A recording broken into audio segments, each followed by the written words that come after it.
If you've never heard it, you'll have a treat coming. And even if you have heard it, it is different on the harp than any other instrument. So this is Sirivisa. But before we get launched into that, I thought it would be interesting to talk a little bit about what makes Norwegian music sound the way it does. What makes any, you can expand this question to what makes any folk music sound the way it does? What goes into the things that become that folk music? So what are the influences? And I'll just give you some of my thoughts. And if you have anything to say, would you please wave at me or Vincent, and then I'll take your question and we can just proceed, and then we'll learn the song. Does that sound like a good idea? Okay. So I'm Beth Kolle. I'm from Seattle, Washington. I've been longing to go to Nordic Harp meetings since I first heard of it, but I couldn't make it until 2017. And that was a wonderful experience. Yeah, I really found it to be just totally thrilling. And I got to teach a workshop and meet some wonderful people. And I thought Estonia was just an awesome country. So I came with my Finnish friends. It was just like, this is so much fun. I just want to live here. So we'll make the next one. This is nice to have this Zoom. And thank you, Vincent and Maria, for everything you're doing, and to Eric. Okay, so Scandinavian music, just kind of keeping them all lumped together for a little bit. Let's think about what makes Scandinavian music different from, say, French music or Italian music. And a couple of things come to mind. One of them, especially for Norway, would be harsh conditions. So they were living in the far north, and the weather in the winter was pretty gruesome.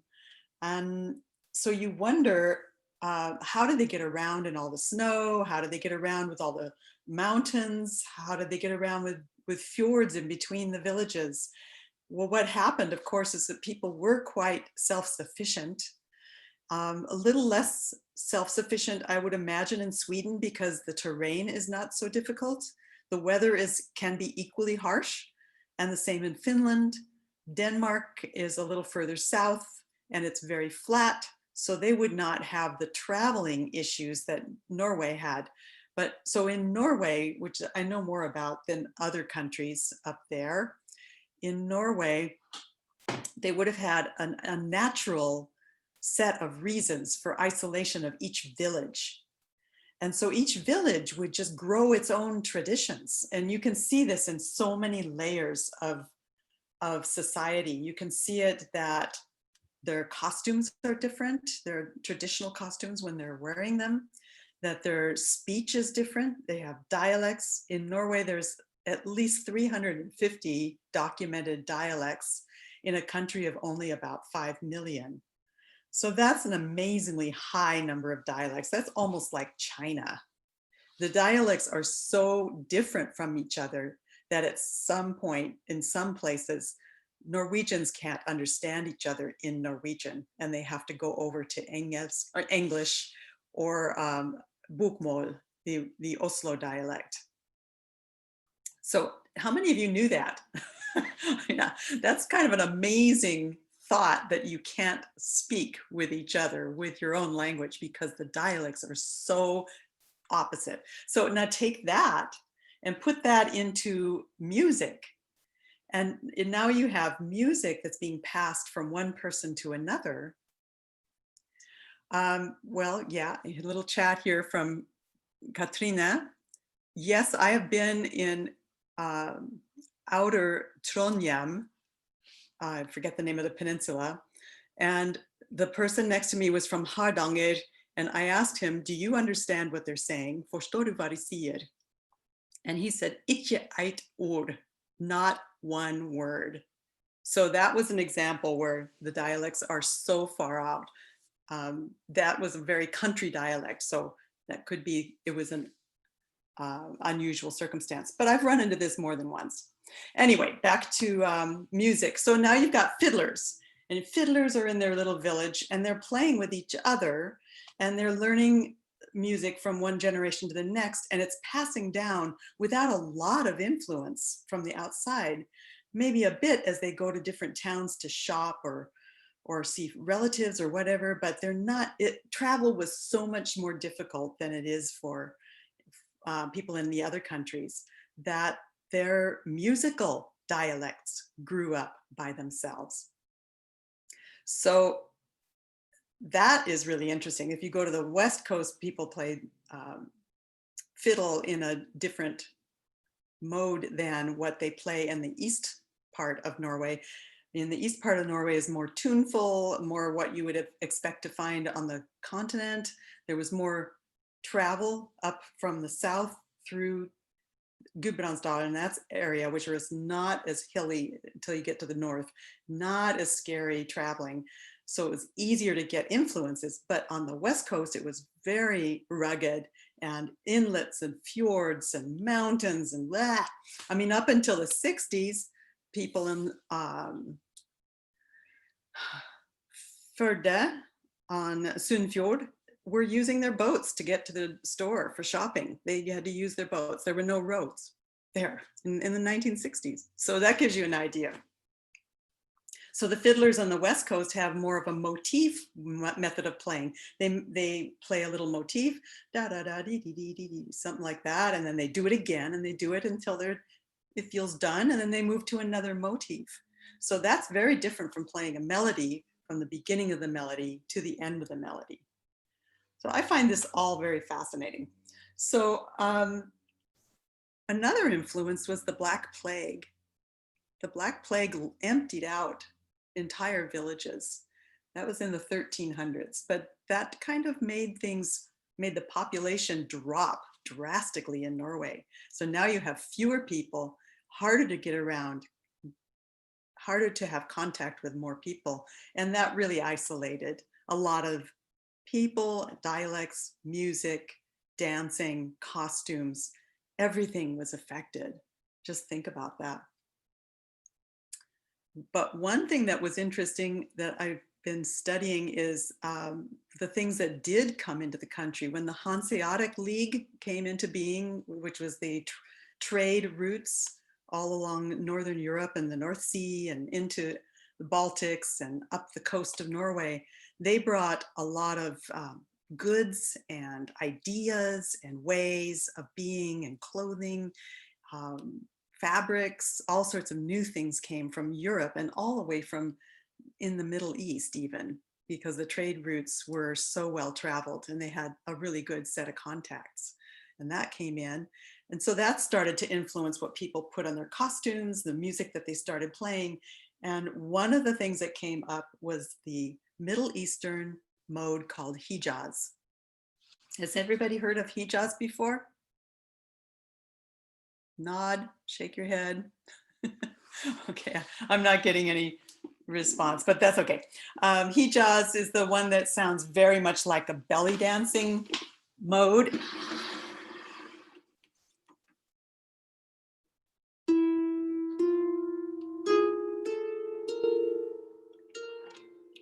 Got the sun right in my eyes.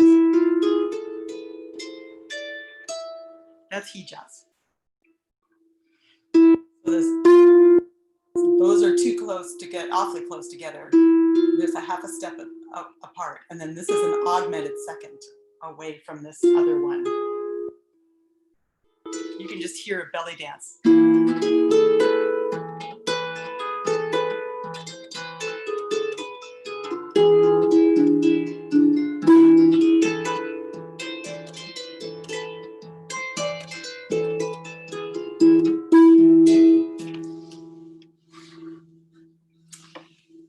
So the Norwegians took that and they moved the tonal center up.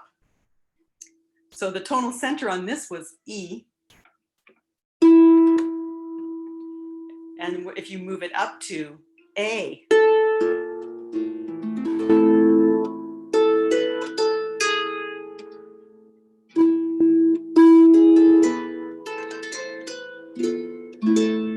I've got to do something about this sunlight. I can't play because I can't see my strings.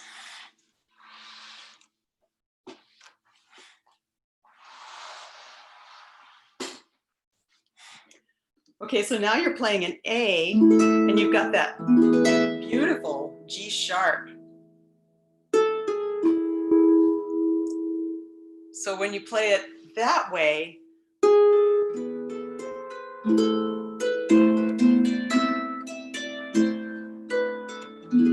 now it doesn't sound quite as exotic, but it sounds a little exotic. It's like, what's going on with this? What's going on with this leading tone that's now suddenly going up? It's not resolving to the A, it's going down to the E. How interesting is that? Okay, I could go on and on about this. I'm going to skip to the song here really quick. Danish rule in Norway, that was an influence. So Danish music was more continental, and it sounded more like court music from the other countries of Europe. So the cities in Norway that were being run by the Danes, Oslo, Trondheim, which was Nidaros at that time, was the capital. Oslo was Christiania. This music came into those cities, and people took the music up and learned and developed it themselves. But it didn't influence the rural areas very much. So you get out into the fjords and the mountains, and you didn't hear that kind of music. Norwegian independence in 1905 was a huge bringer of nationalism in every aspect of life, language and dialects, bunader, the costumes, folk dance, music, even bringing forth more skiing and friluftsliv, which is the going out into the mountains, going into the wilderness and enjoying being alone with nature. So that became all part of Norwegian independence nationalism. So other things too. So, but let's do, I think that's all. We can even hit some of this if we run out of time, if we run out of other stuff to do. Okay, so Sirivisa, and I asked everybody to put their tune their harps to A minor, which is the same as C major, but we're in A minor, and give it a G sharp. I looked at my music this morning and realized, the written music, and realized that in fact it's got an F sharp in there too. If you want to put an F sharp, since we can't hear each other, it won't conflict. Go ahead and put an F sharp in there, and the one that's important is the one that's right below the G sharp. So, but that's optional. You don't have to do that. It sounds really good with the F natural either way. Okay, so let's play. If you have the music, I'd sent the PDF, so I'm hoping that people have the music. Maria, did the music get sent out on PDF? Okay, good. All right, so let's just take the melody, and I'm hoping that everybody can kind of read notes, or at least follow that they go up or they come down, and we'll walk through this. So not using your left hand at all, just your right hand. We're going to start very slowly in 3/4, the first line. 1, 2, 3. 1, 2, 3. 1, 2, 3. 1, 2, 3. Let's stop right there. So we've got this nice little bouncy rhythm.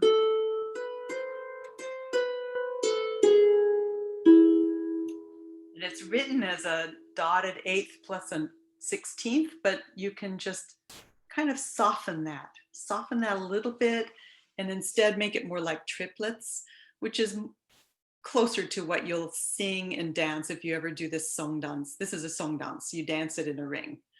So let's try it again, and you don't have to be really snappy like Scottish music, but nice and relaxed for those dotteds and 16ths. 1, 2, 3.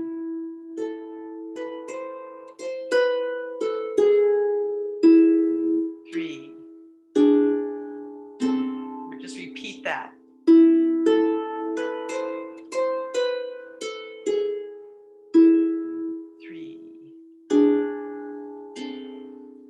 Okay, you might notice that after the first phrase, when we do our two little intervals, it doesn't do a quarter note pickup to the next measure. It does an eighth note. So let's try this again. And I hadn't brought that to your attention. So now you're thinking about that, you won't be surprised. So from the top, from A, 1, 2, 3.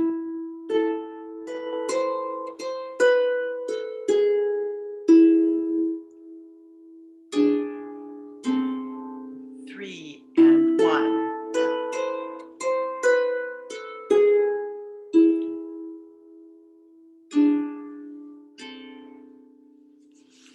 Okay, just checking if anybody's having any trouble with this. Can you unmute yourself and let me know if there's any questions?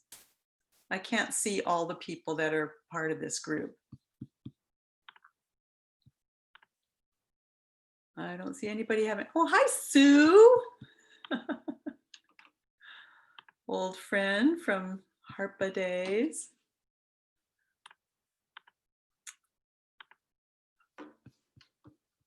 Okay, all right, looks like we're okay. So let's go on, let's do it one more time and go on to the next phrase, which is not too difficult. You've got some chords. That's with the F natural. That's on measure 9. And that's with the sharp. Andrea, did you have a question? No? Okay. Okay. So from the start, 1, 2, 3.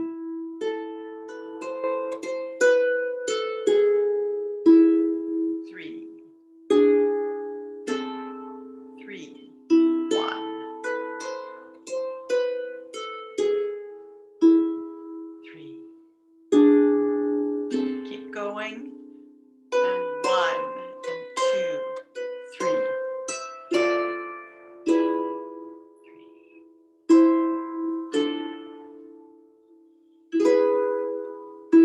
Let's stop there. So any trouble with that? Doesn't look like it.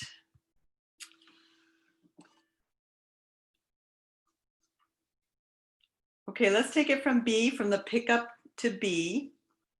That's the little set where we, right there. 1, 2, 3.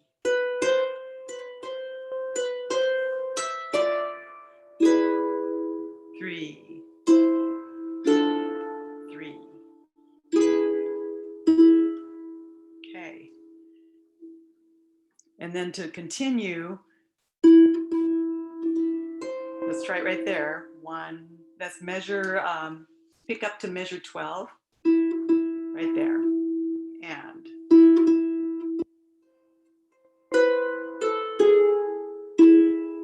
3. So that last phrase is very similar to the beginning.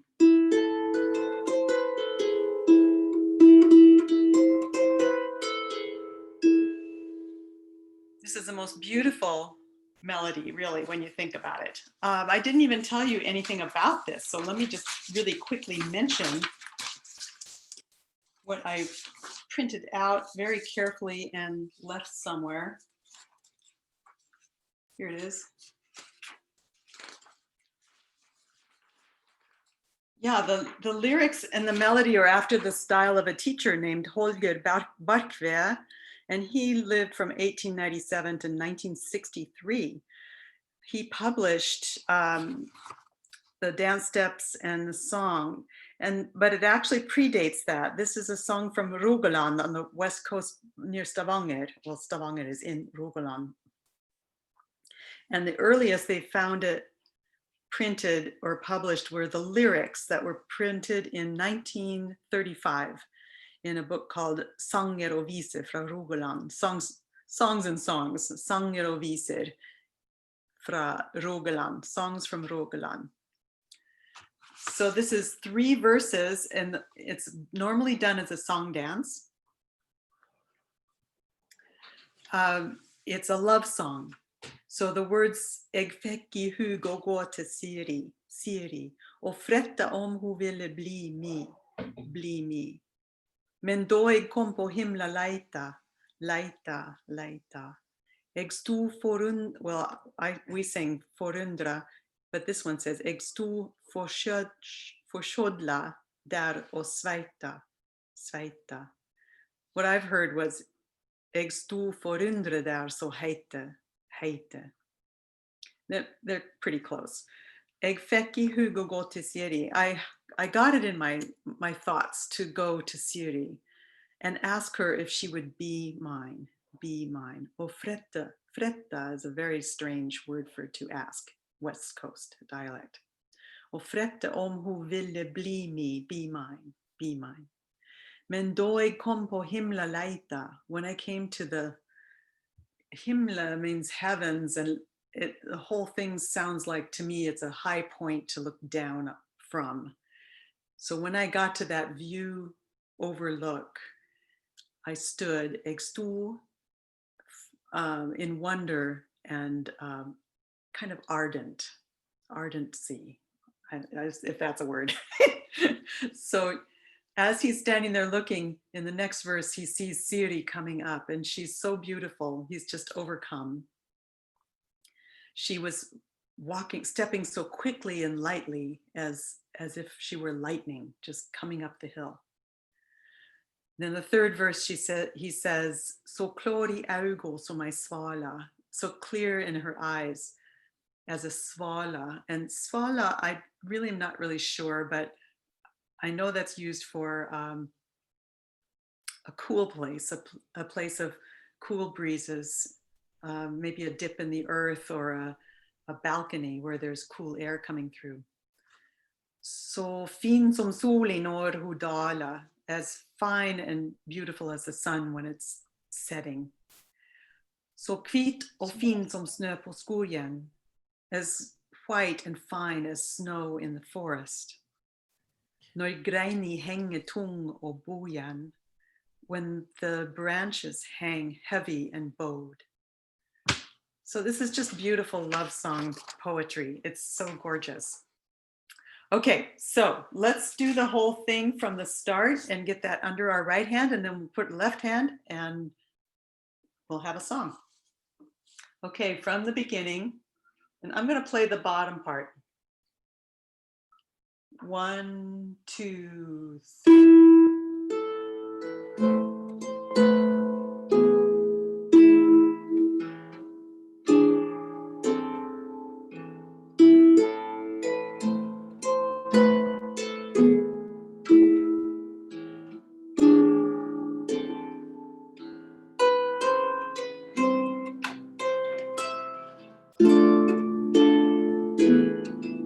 Oh, sorry. I've got a problem with my levers. Hang on, let's just hang on, and we'll do B in a second. Okay. Starting at B, pick up to B. 1, 2, 3.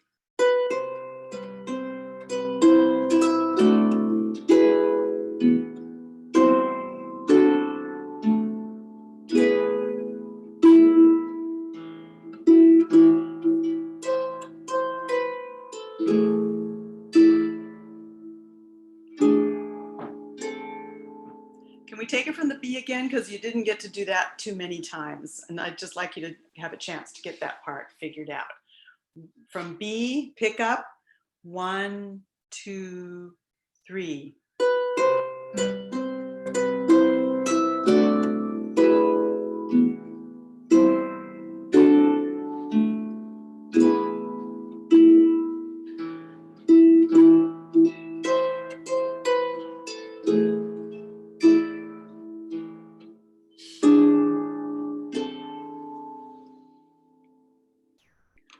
Everybody do okay on that? I don't see anybody waving at me, so I'm assuming everything's fine. This is really weird. I've done talks on Zoom, but I haven't done a workshop where, I'm not getting feedback. I'm not hearing how y'all doing, but You can always write me, email me if you want, Beth Kolle at comcast.net. If you have any questions and I can help, I'm happy to help. I do Okay, so actually have a let's work on the question. left hand. I have a question for you. Yes. Do you like the F sharp on the second part? That is actually a choice then, because it's not in a melody. You could play an F normal. Yes, you must natural. not have been at the very beginning of this, because I did talk about that. I'm sorry, I made a mistake, and when I gave the tuning, I did not have the music in front of me, but you can do it either way. Okay. You can do it with an F sharp or an F natural, and that's fine. Yeah, okay. Okay, great. Okay, so let's try the left hand, and I always find it a little difficult to play the left hand without the right hand, but I'll do my best, and then the next time through, I'll play the melody, you play the accompaniment, if that works for you. Okay, so this is from the first beat of A. 1, 2, 3. 2, 3. 2, 3. 2, 3, 1. Okay, hang on. Let's just talk about that for a second. So I use a lot of fifths in the bass because it's folk music, and folk music does often use fifths in the bass, and I just like fifths, and I make parallel fifths all the time, and I probably get in trouble with all my music teachers, but I don't care. So anyway, so fifths to me sound like the folk interpretation of powers they cannot control. That this is something that is overriding us all. This is pre-science. This is pre-industrial revolution. This is old stuff that they don't know how to control. The natural world that lives alongside the human world, and it has to be lived with in peace. So that's what the fifths are to me. I know that sounds very strange and woo-woo. I could do a whole workshop just on that, but I won't. Okay, so let's do that little section again and go on from there. 1, 2, 3. 2, 3.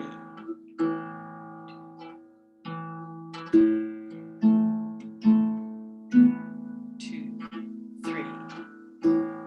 2, 3. Oops. That was a G, so let's start from that G. 1, 2, 3.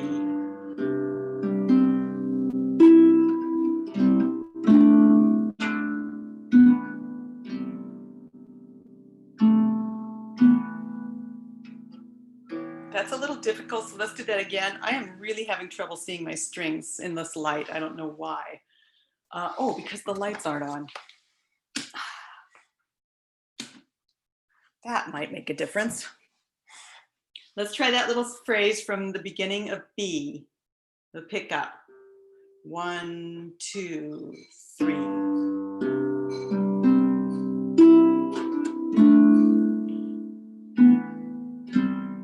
2. Okay, so let's stop right there. And so you can get your hands kind of in the cookie cutter shape. I don't know how everybody's level of experience on the harp is, but when I first learned, my teacher had me just kind of put my fingers in the shape of whatever fifth or whatever I was doing, and just keep it and move it around. And that helps you learn where the spacing is. So you don't have to necessarily close after each one. Just for now, while you're learning, just keep your hand in the cookie cutter shape, and that'll help you. Okay, let's take it again and then go all the way to the end. And that's going to be a little tricky. Yeah, actually, let's stop. Measure 12. That's where we do a big 1-5-8 in the bass, and then you bring your hand up, you hit this E way up high. So let's just do that so you know how that feels. This is measure 12, and we're going to go really slowly. You're going to do two of these. That's going to be one big boom, E, and then back, and then back up to the E and the D.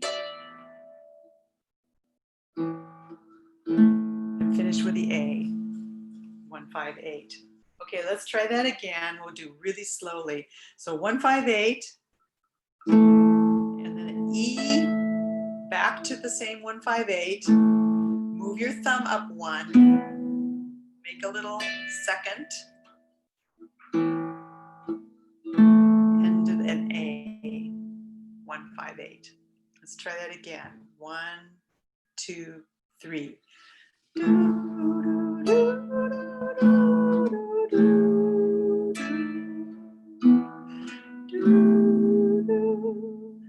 Okay, one more time. I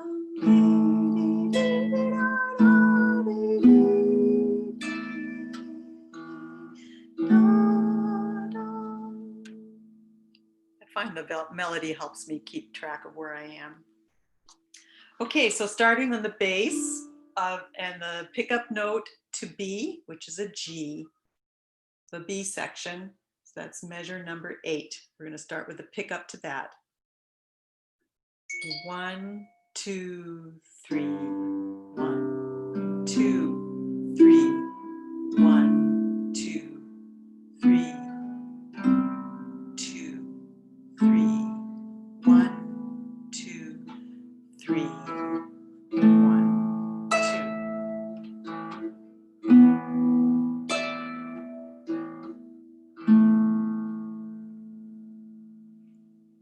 Want to do that again? Maybe do it one more time. And then we'll do it with the melody really slow. I'll play let's start from the top. You folks can play the left hand. I'll play the right hand as I play the left hand. So you can have that guide. 1, 2, 3.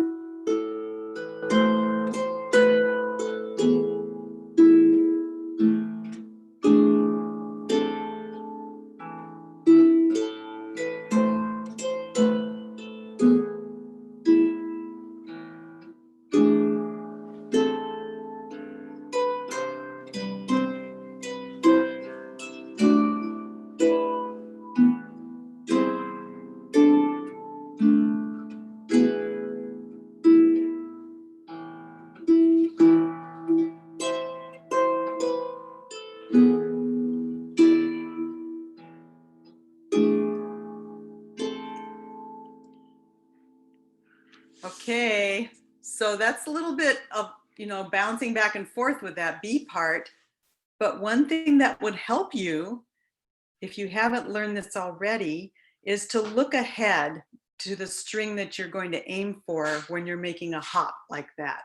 So like if I have to change a lever, I look at the lever, the measure before. I look at the lever itself and just gauge the distance. Somehow that helps me find it faster when I find it before. The same thing with this little note up at the top, the E, and then the E and D together. So when I'm playing this, I look up to where I have to be.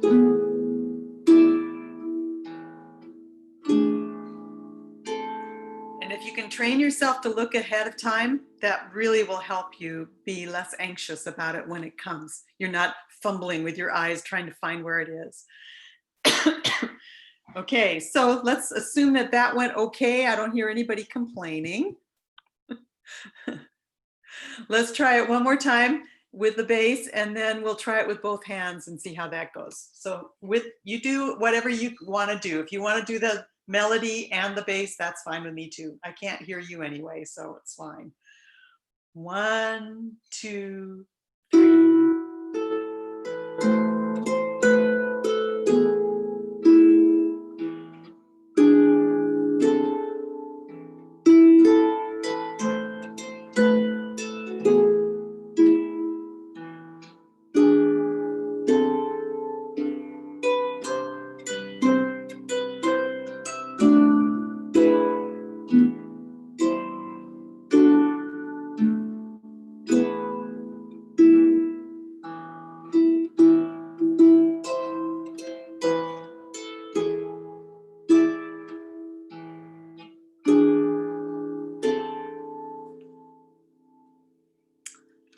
did that go well? I'll look through the group, see if anybody's screaming. Nobody's screaming.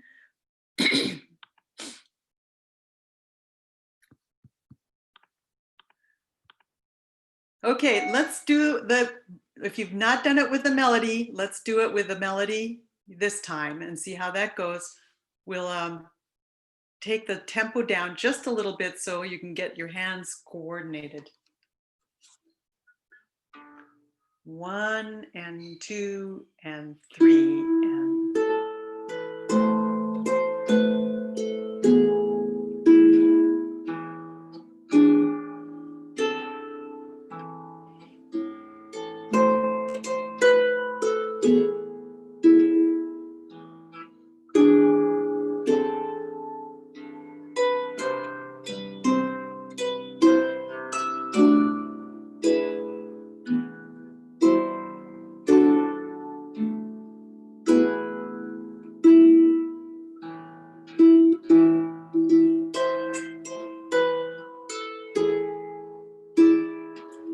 let's take the repeat.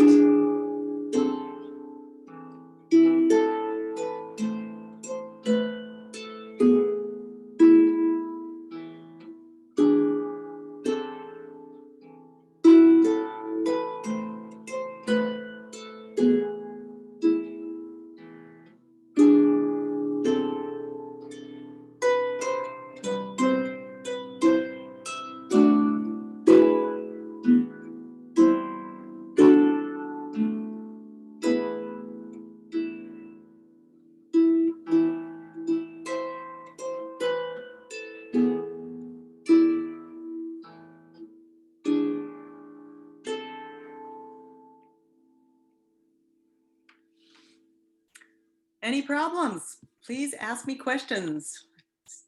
I'm gonna otherwise assume you're doing really well. I don't see anybody freaking out. Okay, so if you do this folk dance, I don't know if you've seen the dance. You're dancing in a ring as pairs. And at the last part where we're doing our little fancy thing with the hands moving below and above the melody, then at that point, the lady's turning under the arm of the partner, and then she's doing what they call stoipelis, which is a straight up and down bow. You have to have good knees for this. You go straight up and down. Stoipelis means to make candles. So when you're dipping candles, I guess that's the idea. So you go straight down and then you come back up. And it helps to have the music a little slower so that you're not bobbing. So if you want to, if you're playing this out with other people or for a concert or something, which you're welcome to use my arrangement, you can slow it down there, and that's being true to the folk dance origin of this, the song dance origin. Or you can just do your own thing. Another thing that people kind of assume is that they always have to play it this way. You don't. You can make this your arrangement. If there's something that you don't like about this arrangement or it's difficult, then find a different note to play or a different chord or whatever makes you happy and make it yours. It doesn't have to be just as written. So you have freedom, freedom. Okay, so let's do this one more time, and then I'll tell you what I put in after this. Usually this is a very short tune, so I usually add another tune. I can send a PDF to anybody who wants it. If you email me at bethkolle@comcast.net after this class, I'll email you the PDF for the song. But let's go through it one more time and get it set in our heads, maybe just a wee bit faster, and then I'll tell you about this other tune. Okay, from the beginning, 1, 2, 3.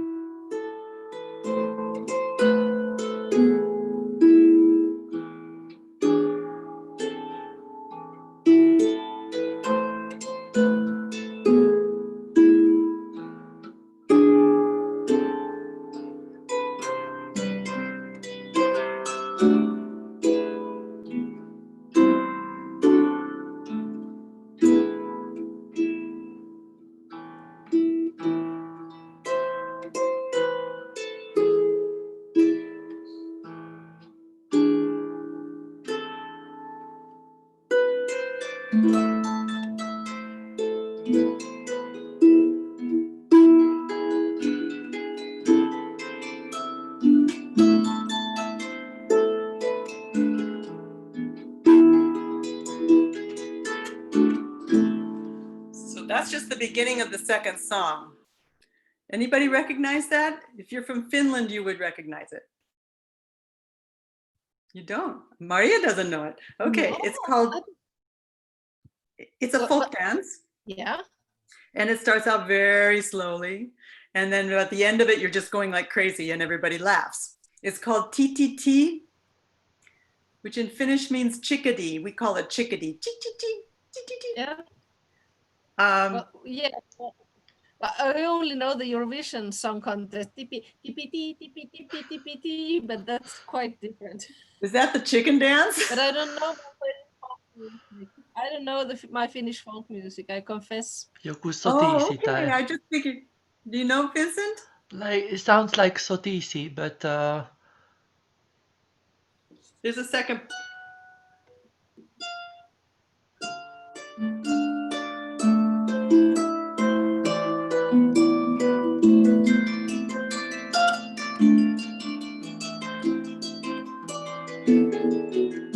Doesn't sound familiar? That's more, yeah, that's better, yeah. Okay. I wouldn't know, but I've heard it. I've heard that before. Okay. Okay. Well, that's in the same sort of weird exotic mode. It's almost Hijaz. It's a little different. So for that one, I dropped my upper F sharp. If it was on, I just dropped my F sharp so you can get the B part of that.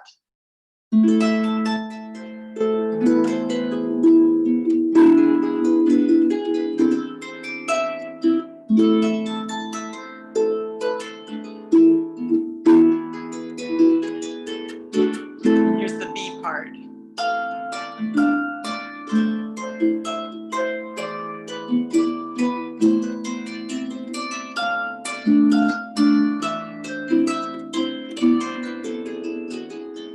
And this somehow, usually when I play it, it ends up being a, I just lost the word.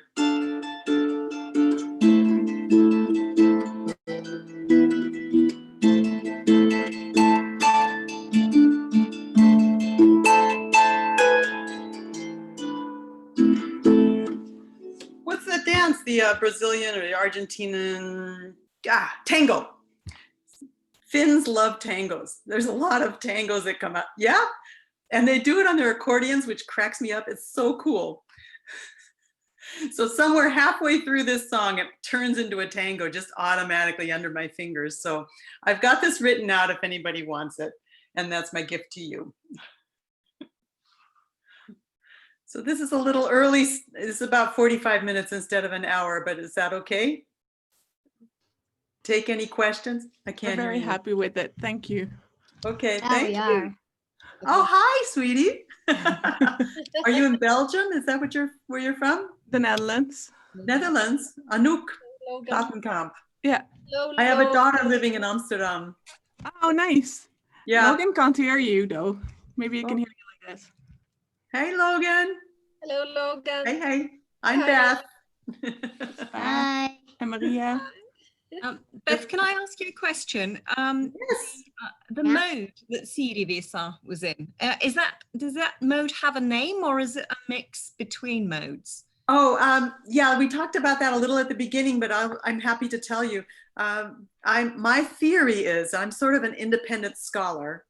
My theory is that it is a corruption of Hijaz mode from the Middle East.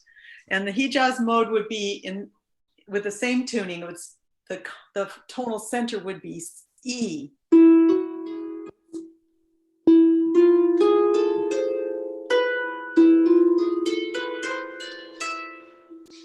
Which is kind of like, sounds like belly dance music. But the Scandinavians took it and put the tonal center as A. So Yeah. But would you know, is it one of the regular modes, or is it? Because no. it sounds really, really familiar, but that might be having been exposed to a lot of Norwegian folk music and sort of, Agree. because there is something so familiar about Sirivisa.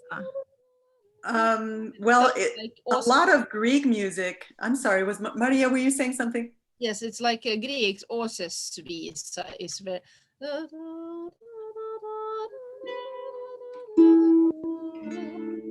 somewhere.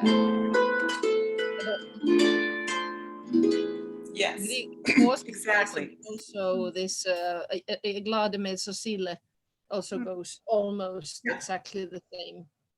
Yes, exactly. And so what happened with Grieg was he went through the folk music of his childhood and his travels in Hardanger and up the West Coast. And he took these songs, these folk songs, and made them popular, which is still a point of contention among different Norwegians that I know, who felt that it was taken from them and it was made into something popular. So, but it is to answer Katrine's question, this is not a regular mode. It's not a church mode from the medieval or anything like that, which are all based on diatonic C scale. It's not, because it's got that augmented second in it that makes it very exotic. It's a Middle Eastern mode, Hijaz, Hijaz. Because Bent is also here. We play Langeleik together in Valdreslaget, and quite a few tunes where you, well, the Langeleik is tuned to A major chord, and by just removing the C sharp in the middle one of the drones, and then if you lower the melody string to a G and move everything up, then we play, what was it called, Bent? Låg moll. So it's a low, or it's a minor scale. You would just move everything up and play an A minor, but it's not a pure. No. So I was thinking maybe, and that's where the familiarity is. There's so many tunes. I would posit that this is part of the bringing of culture from the Middle East into Norway, which came in the form of music maybe and other things. I don't know, but I've been thinking about this a long time. But I think that this sort of bled into the folk music of Norway, and it includes a resolution of a half note. The G sharp in this case doesn't always resolve up to A like it does in standard music. When you go to music school, you learn, when it's this small half tone, it has to resolve up. In this case, it resolves down, and you listen to Grieg, dun da da dun da da dee, same thing, da da da. That beautiful, exotic, gorgeous, gives you tingles interval. So you're living in Valdres? No, I live in Ski, but we just play together Langeleik in Valdreslaget. Great. Oh, sounds like fun. I wish I could be there. It sounds like a long time ago, but it also seems to be a very long way from the Middle East up to Norway. So I'm not so sure about it, actually. But the Vikings got there. They got there. They were there. They have been everywhere. I know that. And then they came back. And they came back with new ideas and new products and maybe new music. It was in Constantinople, Istanbul. It was in. I wanted to say something. So that's I was just about this not hijab, but this mode. So what was your idea that the Vikings would have taken, or the Middle East mode, that it would have come during the Middle Ages? I missed actually that part. Well, it's actually even before the Middle Ages, isn't it? It's sort of but this is just an idea. This has not been thoroughly researched by me, but I find it very interesting that the Vikings did go to the Middle East, and we have that documented, and they came back and they brought things, and that's how silk managed to make its way up to Norway, all these things, some spices. But I don't know how else, because after the Viking era, then it kind of contracted in Norway. There was not so much until the Hanseatic League came into being. There wasn't a lot of travel during that interim time. And then I don't know if there was much travel down to the Middle East after the Middle Ages. I just don't know. We were under the Danes for so many hundred years, so much happened from Norway. Probably everything. I was reading a book about the development of costumes, of Norwegian costumes, and it was very strictly regulated. So it could also be from some instruments that are used, and if you just tune them differently, they're still diatonic. So there might be limitations. I don't know. It's interesting. Yeah, I wish we could jump back in time and just I know the truth. Did you happen to come to a concert for the Harpa group at one point maybe in Bergen? There was a concert. You look so familiar, and there was a harper that was sitting in the front row at one of our concerts. It wasn't you? Okay. Well, I had 3 tours to Norway with harpists. We had 14 people, and Sue is in the group here today that came along on all 3 of those. So we didn't meet many harpers, but it has really been exciting this last few years that harp is becoming more important again in Norway. We kind of lost it in Norway for many years.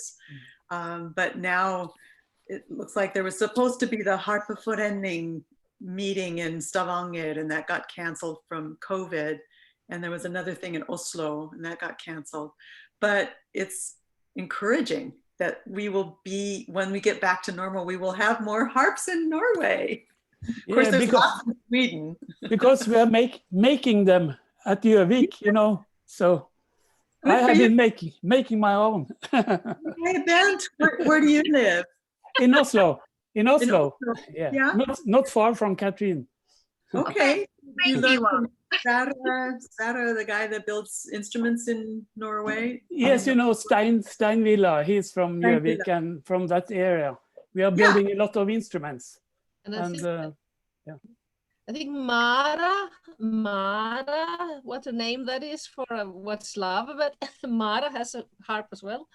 Yeah, that's my son's account actually. Like for some reason, like it snapped out of the Zoom in the middle of the Lithuanian song lecture, and as I kind of jumped back in, I clicked the link again, and it for some reason logged in as my son. So.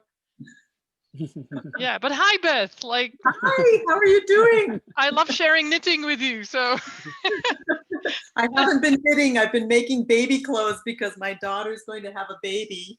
Oh, She's congratulations. all the way in Amsterdam, but here's